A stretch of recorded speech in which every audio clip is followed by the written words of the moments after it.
Numbers chapter 7 and verse 89, there's 4 words. It says, the voice of one.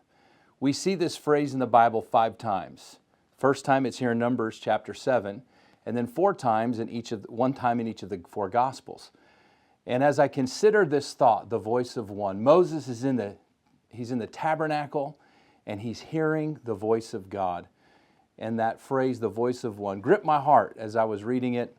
And I got to thinking about the voice of God and how important it is that we hear the voice of God every day of our lives. The word of the Lord came to Moses in the tabernacle, and he heard the voice of one.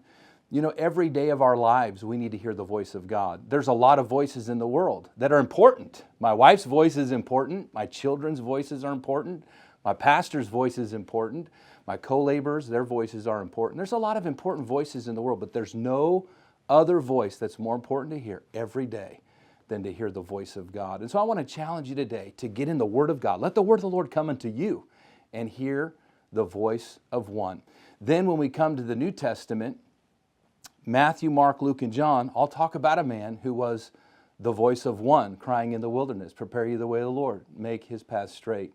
And as I consider the voice of God speaking to Moses, he heard the word of God, and then he was able to give the word of God to the people of God.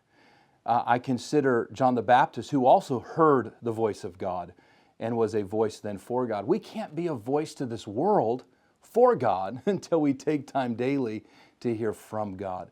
And so really, I just want to leave you with those 4 words, the voice of one. First of all, let's hear the voice of the one that created us. And then let's go out into the world today and be a voice for the Lord. And we can't do that until we hear from the Lord. Have a great day.